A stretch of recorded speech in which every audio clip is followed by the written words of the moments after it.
नमस्कार दोस्तों, जूही स्टोरी में आप सभी का स्वागत है। आज हम सुनेंगे मालती जोशी जी की लिखी हुई कहानी बिना छत वाला घर। तो चलिए कहानी की शुरुआत करते हैं। सुबह सुबह किचन में खटर पटर सुनते ही मैं कमरे के बाहर आई। देखा सौम्या गैस के पास खड़ी है। इतनी सुबह किचन में क्या कर रही हो? चाय बना रही हो तो मुझे आवाज़ दे देती ना। मुझे लगा रात इतनी देर से सोया हूँ, तुम लोग देर से ही उठोगे, इसीलिए मैं भी लेटी रही। उन्हें ना सुबह 6 बजे चाय पीनी होती है, छुट्टी के दिन भी। हाँ, मन हुआ तो चाय पीकर फिर से सो जाएंगे। अच्छा मम्मा, आपकी भी बना दी है, ब्रश करके ले लेना। कहते हुए वह ट्रेल में दोनों कप लेकर ऊपर चली गई। मुझे इतना ताव हो रहा था, मान लो रोज की आदत भी है तो क्या, उसमें एक दिन बदलाव नहीं हो सकता। आधी रात को सोई लड़की को हल सुबह जगा दिया।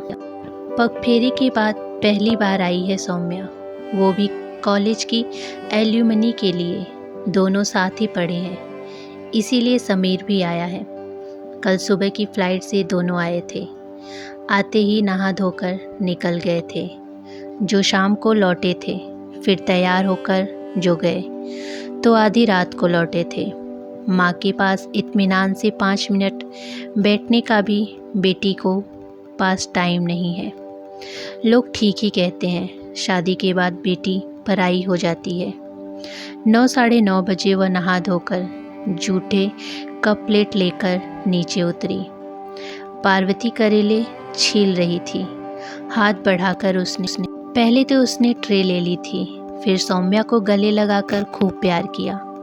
कल की आई हो बिटिया और हमें आज दर्शन मिल रहे हैं, उसने शिकायत की। हमें भी सिर्फ दर्शन ही मिले हैं पार्वती, कसम है जो 5 मिनट पास बैठकर बात की हो। हम दोनों की शिकायतों को नज़रअंदाज कर उसने कहा, मम्मी घर में कोई और सब्जी होगी? दम आलू भी बना रही हूँ। तुम्हें भरवा करेले पसंद है ना, इसीलिए परसों से लेकर रख लिए थे। पर कल तुम लोगों का दोनों वक्त का खाना बाहर ही था, इसीलिए आज बना रही हूँ। ये न करेले बिल्कुल नहीं खाते, और कोई सब्जी हो तो देखती हूँ, कहकर वह फ्रिज खंगालने लगी। फिर 4 बार पैकन पार्वती को पकड़ाते हुए बोली, काकी थोड़ा मसाला बचा लेना, इसमें भर देना, पर मिर्ची बहुत तेज तो नहीं है, ये न तीखा जरा भी कम खाते हैं। पार्वती बिटिया कितना बदल गई है, देखा? सारे समीर समीर की रट लगाए रहती थी, और अब उन्हें ये वो अम्मा जी कहती हैं, बड़ों के सामने नाम नहीं लेना चाहिए। सौम्या ने कहा। ठीक ही तो कहती हैं वह, और तुम भी बेटा ठीक ही कर रही हो। दिन भर जॉब करना कोई अच्छा थोड़ी ही लगता है, आजकल यही रिवाज चल निकला है। वह 15 नंबर वाली मेम साहब तो साहब को बबलू कहकर पुकारती हैं। शुरू में तो मैं समझती थी कि बेटे को बुला रही हैं। अरे नाम ही लेना है तो ढंग से ले लो। मुझे जिस बात की चिढ़ हो रही थी, पार्वती उसी की तारीफ कर रही थी। शादी को मुश्किल से साल भर हुआ है, और सौम्या कितनी बदल गई है। अम्मा जी की बात उसके लिए अब देव वाक्य बन गई है। मुझे बेवजह गुस्सा आने लगा। दोपहर भोजन के समय मैंने समीर से कहा, आज तो खाना मैंने अपने मन से बना लिया है, पर शाम को क्या खाना चाहोगे बताओ, वही बनाऊंगी। छोले पूरी, पाव भाजी, आलू पराठे, खीर, पूरी, मेथी पूरी। मम्मी जी, उसने मेरी बात काट कर कहा, शाम को तो हम लोग बुआ जी के यहाँ जा रहे हैं। कौन बुआ जी? बाबूजी की दूर के रिश्तेदार की बहन है। यहाँ हॉस्टल में था ना, तो अक्सर छुट्टी के दिन उनके यहाँ चला जाता था। इस बार भी मिलने जाने का प्लान था, पर उनका आदेश हुआ कि खाना यहीं खाओगे। उस आदेश को टाला नहीं जा सकता था, नहीं तो कहेंगे लड़का शादी के बाद बदल गया। अरे तुम लोग क्या सिर्फ नाम करने मेरे यहाँ आते हो? मेरे हिस्से तो आते ही नहीं हो। मम्मी जी, कल का पूरा दिन आपके नाम। सुबह हम दोनों कहीं घूमने जाएंगे, शॉपिंग करेंगे, पिक्चर जाएंगे और बाहर ही कहीं खाना खाएंगे। बाहर क्यों? घर लौटकर कब खाना बनाएंगी? एक दिन तफरीह ही सही। और कल की पूरी शाम आपकी बेटी व आपके नाम। मतलब कल हमारी बैचलर पार्टी है। हम लोगों में से आधे अभी कुंवारे हैं, इसीलिए कल की पार्टी सिर्फ मर्दों की होगी। साफ हिदायत है कि कोई अपनी बीवी को साथ नहीं लाएगा, इसीलिए कल की पूरी शाम आपकी बिटिया आपके पास रहेगी। जी भर कर बात कीजिएगा, मेरी शिकायतें सुनिएगा, क्योंकि उसके बाद समय ही नहीं है। परसों सुबह तो हमारी फ़्लाइट है। शाम को सौम्या जब तैयार होकर नीचे उतरी तो मैं देखती रह गई। तुम डिनर पर जा रही हो या किसी शादी में जा रही हो? शादी के बाद पहली बार जा रही हूँ ना, तो इन्होंने कहा था कि ट्रेडिशनल ड्रेसअप होकर चलना। ये साड़ी गहने सब लेती आई थी। हाँ, एक बात तो जाना ही था, चाहे मिलने ही जाती। वैसे भी दुपट्टे से सिर ढकने में प्रॉब्लम होती है, बार बार सरक जाता है। साड़ी ठीक रहती है। वहाँ सिर ढकोगी? मम्मी, वो मेरी बुआ सास हैं, उनका मान तो रखना ही पड़ेगा ना। तो अम्मी के यहाँ तो घूंघट ही निकालना पड़ता होगा। उसी समय समीर नीचे आए और मेरा प्रश्न अनुत्तरित लग गया। समीर भी सिल्क का कुर्ता पजामा पहने था। दोनों एकदम दुल्हा दुल्हन लग रहे थे। दूसरों दिन हमने खूब मटर गश्ती की। सुबह उठकर डैम पर घूमने चले गए। वहीं एक टपरी पर चाय पी, पकौड़े खाए। फिर शहर के बाहर बने मॉल में खूब शॉपिंग की। वैसे मैंने विदा की पूरी तैयारी कर ली थी, फिर भी दोनों के पसंद का कुछ सामान ले ही लिया। समीर की इच्छा पिक्चर देखने की थी, पर मैंने मना कर दिया।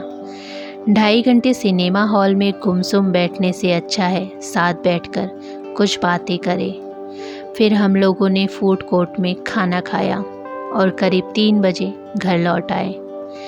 घर लौटकर एहसास हुआ कि हम मन में चाहे कितने युवा बने रहें, शरीर अपनी बात कहता है। और घर आकर मैं जो लेटी तो उठने का मन ही नहीं हुआ। 6 बजे सौम्या चाय लेकर आई, तब भी मेरी आंखें बंद हुई जा रही थी। पर जब सोना संभव नहीं था, पार्वती सिर पर खड़ी थी। खाना तो बनवाना ही था। सौम्या को साथ देने के लिए लड्डू और मठरी भी बनवानी थी।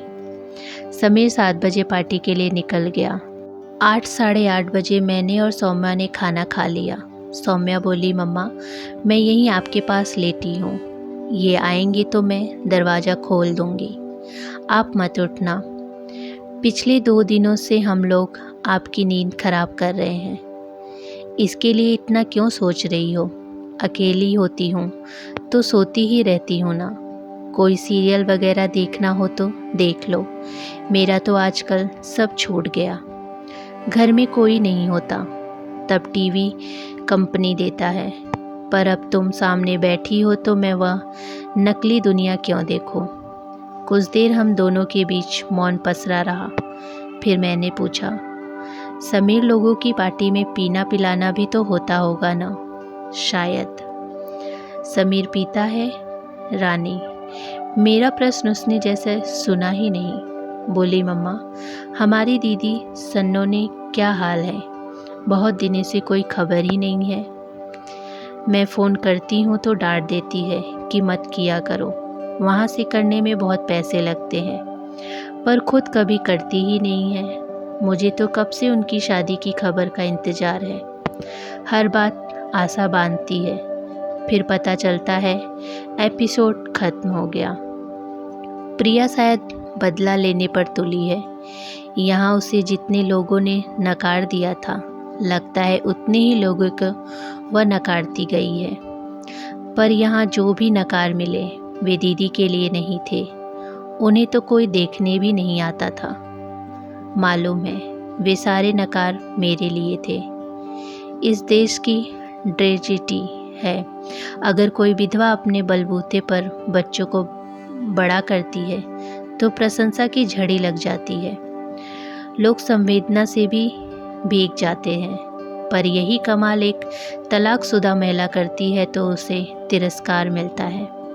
उसके बच्चों को भी हिकारत से देखा जाता है। आपकी इस बात में एक प्रसंग याद आ गया। कौन सा? दीदी के लिए वर खोजने का काम आपने मौसी जी को सौंप रखा था ना? और किसे सौंपती? तुम्हारे मामा लोग ने तो पहले ही हाथ खड़े कर दिए थे।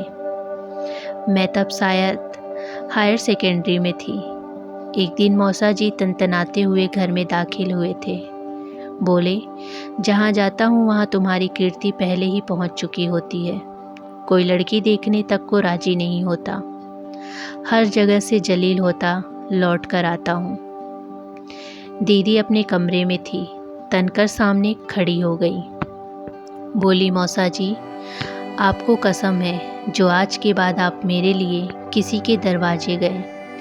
मैंने शादी न करने का फैसला कर लिया है। इस देश में तो नहीं ही रहूँगी। 2-3 महीने में मैं मास्टर के लिए यूएस जा रही हूँ।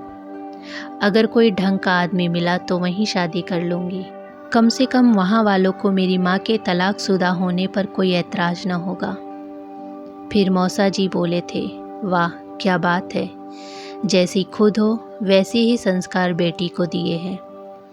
मुझे सब याद आ गया। उस दिन के बाद जीजा जी ने मुझसे बात ही नहीं की। उस दिन मौसा जी इतनी बड़ी बात कह गए और तुम चुप रह गई। यह अच्छा नहीं लगा था। उन्हें मुंह तोड़ जवाब देना था जैसा दीदी ने दिया था। चुप बनी रही है। क्या कहती कि मैं दुनिया में किसी को भी जवाब दे सकती हूँ?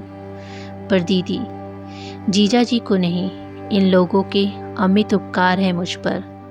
जब हर किसी ने साथ छोड़ दिया था तो ये मेरे साथ रहे थे। अगर इन लोगों ने सहारा न दिया होता तो पता नहीं हम लोग आज कहाँ होते भी कि नहीं। मम्मा, बहुत छोटी थी मैं उस समय, हायर सेकेंडरी की छात्र थी। पर यह प्रसंग जैसे मेरे मन में घर कर गया था। उस दिन से मन में एक डर सा बैठ गया था कि जब मेरी शादी की उम्र होगी हम लोगों को फिर से इन्हीं सब बातों से गुजरना पड़ेगा। इसीलिए जब समीर ने मुझे प्रपोज किया तो मैंने एकदम हाँ कर दी। वह मुझे अच्छा लगता था, पर मैं उसके बारे में ज़्यादा कुछ नहीं जानती थी। मुझे उसके परिवार के बारे में, उनके आचार विचार के विषय में, आर्थिक आधार के बारे में कुछ भी नहीं पता था। मन में बस एक ही बात थी कि आज इस व्यक्ति ने मुझे शादी के लिए पूछा है, फिर ऐसा सहयोग बने न बने। मैं तो तुम्हें प्रिया की तरह आगे की पढ़ाई के लिए बाहर भेजना चाहती थी, पर तुम्हें शादी की उतावली थी। वह तो अच्छा हुआ कि समीर सजाती ही था, नहीं तो उसके माँ बाप राजी थोड़े ही होते। मुझे तो आश्चर्य है कि मेरा तलाकशुदा होना तुम्हारी शादी के आड़े नहीं आया। बाबूजी थोड़ा नाराज़ थे, पर अम्मा ने बहुत जतन करके उन्हें मना लिया था। वे अपने इकलौते बेटे की खुशियाँ छीनना नहीं चाहती थी। दोनों बहनों में इनकी खूब वकालत कर बाबूजी को राजी किया। हाँ, अम्मा जी ने इतना ज़रूर कहा था कि आस पड़ोस अपन 6365 देवों में इतना मिलना जुलना कभी हुआ ही नहीं कि इतना बड़ा झूठ बोलना पड़े। मम्मा, तुम्हें बुरा तो नहीं लगा ना? किस बात का? यही कि मम्मी जी ने ऐसा कहा। नहीं, उसमें बुरा लगे जैसा क्या है? जिस व्यक्ति का अस्तित्व तुम्हारे लिए कभी था ही नहीं, उसका होना या और न होना क्या? मम्मा, एक बात कहूँ, बुरा तो नहीं मानोगी? बोलो। मम्मा, आपने हमें वह सब कुछ दिया जो माता पिता अपने बच्चों को देते हैं, फिर भी पता नहीं क्यों मन का एक कोना सूना ही बना रहता है। अपनी सहेलियों के सामने मैं अक्सर हीन बोध से ग्रस्त हो जाती थी। वे लोग बात बात पर पापा के नाम की जिक्र ले आती थी। यार, आज तो पापा की डांट पड़ना निश्चिंत है। एक बार पापा से पूछना पड़ेगा। इस सर की शिकायत तो मुझे पापा से करनी ही है। आज तो मार्कशीट दिखाकर पापा से गिफ्ट लेना है। इस तरह की बातें सुनकर मुझे अपना वजूद बड़ा दीनहीन सा लगता। मेरे कॉलेज में एक सहेली थी, शालिनी। याद है, उसके पिता नहीं थे। उसकी एक बड़ी सी फ़ोटो ड्राइंग रूम में लगी रहती। वह कहती, हमें कभी लगता ही नहीं कि पापा नहीं हैं। हमें तो लगता है कि वे हैं और हमें देख रहे हैं। मैं अपनी सारी प्रॉब्लम्स उनसे डिस्कस करती हूँ और उनका हल भी मिल जाता है। कभी लौटने में देरी होती है तो फ़ोटो के सामने निकलते हुए लगता है कि कहीं डांट न पड़ जाए। पर यह सब सुनकर आश्चर्य भी होता है था और ईर्ष्या भी होती थी। तब मम्मी पर क्रोध भी आता होगा। नहीं मम्मा, मैंने तुम्हें कभी कटघरे में नहीं खड़ा किया। मैं जानती हूँ कि औरत अपनी खुशी से घर नहीं छोड़ना चाहती थी। वह आखिरी क्षण तक उसे बचाने की कोशिश करती है, पर कभी कभी मजबूर हो जाती है। थैंक यू बेटा, मुझे क्लीन चिट देने के लिए। थैंक यू बेटा, अपने दिल की बात मुझसे शेयर करने के लिए। अभी आपने कहा था ना मम्मा, मैं शादी के लिए उतावली हो रही थी। यह सच है मम्मा। शादी के बाद मैं एक घर के लिए उतावली हो रही थी। मुझे ऐसे घर की तलाश थी जहाँ प्यार करने वाली पर समय समय पर डांटने वाली माँ हो, खूब लाड करने वाला पिता हो, पर उनके कड़े अनुशासन का मन में एक डर हो। सहेलियों की बातें सुन कर, अपने आसपास देखकर मेरे मन में एक कल्पना उभरती थी। मुझे लगता था घर माँ की तरह होता है जो अपने में सब कुछ समेट लेता है, और पिता छत की तरह होते हैं जो आधी पानी सर्दी गर्मी से घर की रक्षा करते हैं। इसी परिप्रेक्ष्य में कभी कभी मुझे लगता था कि हम ऐसे घर में रहते हैं जिसकी छत उड़ गई है और हम खुले में पड़े हैं। सॉरी मम्मा। सॉरी किस लिए? It is a fantastic idea. मैं और भी कुछ कहना चाहती थी कि उसका मोबाइल बज उठा। सौम्या फुर्ती से उठी और उसने दरवाज़ा खोल दिया।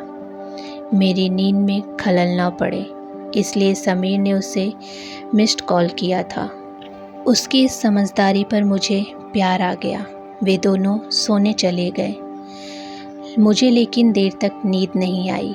बार बार यही सोचती रही कि कहीं मैंने अपनी बेटियों के साथ अन्याय तो नहीं किया।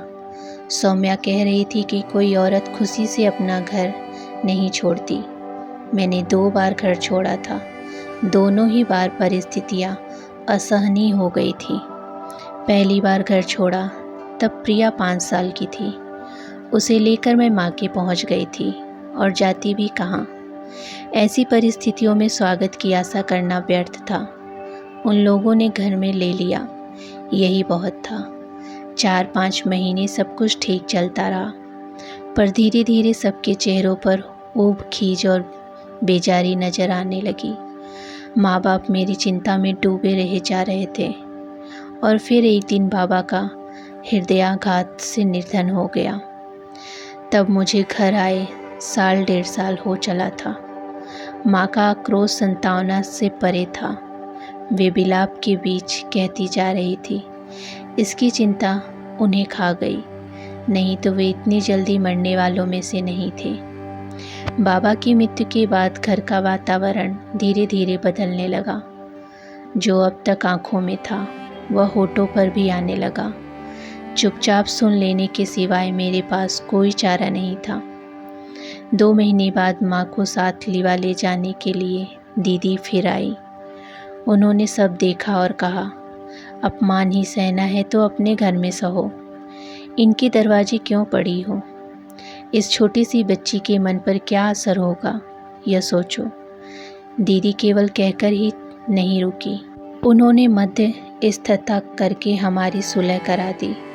1.5-2 साल जैसे तैसे बीत गए और सौम्या का जन्म हुआ। दूसरी बेटी को जन्म देना मेरा घोर अपराध था जो क्षमा नहीं किया गया।